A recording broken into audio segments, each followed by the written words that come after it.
तुमने मुझे क्यों बुलाया? तुमने अभी तक खिजर को सच क्यों नहीं बताया? खिजर साहब अभी ठीक नहीं है, उनको फोन ना करना। मैं वो खत अभी उनको नहीं दिखा सकती हूँ। खत तुम्हें देना होगा। अब मुझसे भी ये सब बर्दाश्त नहीं होता कि दोनों बाप बेटे एक दूसरे को अपना दुश्मन समझे।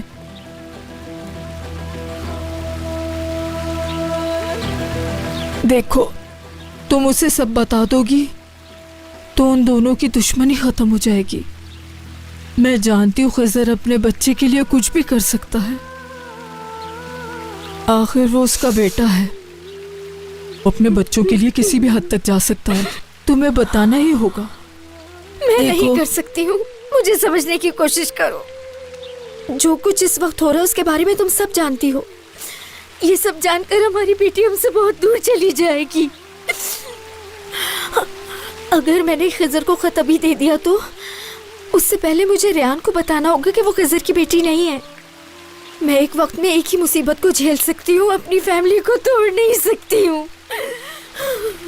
तुम तो मुझे समझने की कोशिश करो, मेरे बच्चों की खातिर। मुझसे क्या चाहती हो? वक्त।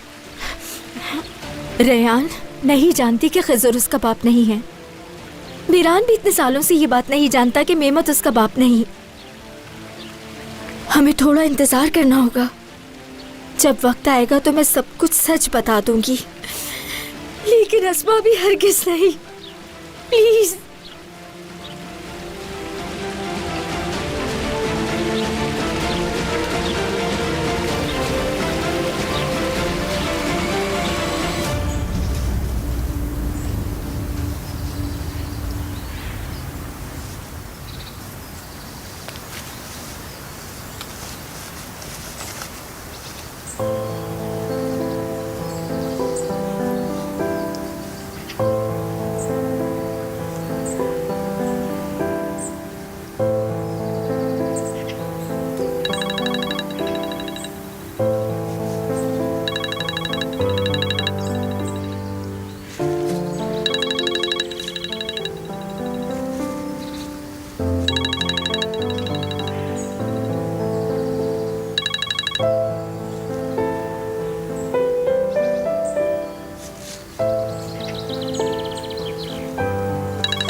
या अल्लाह, मैं क्या करूं? मुझे कुछ समझ नहीं आ रहा।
Thank you so much. मैं चाहता हूं अब मेरी फैमिली परेशान ना हो।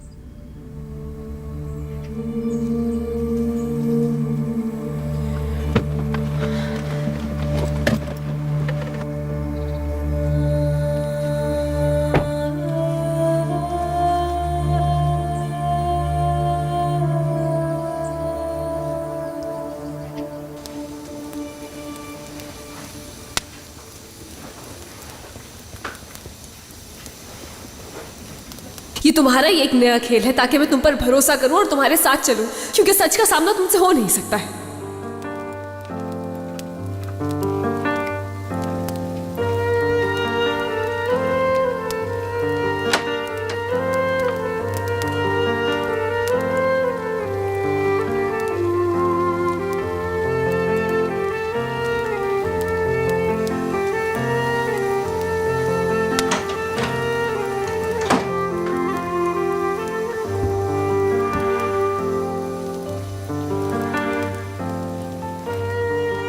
क्यों आई हो तुम यहाँ?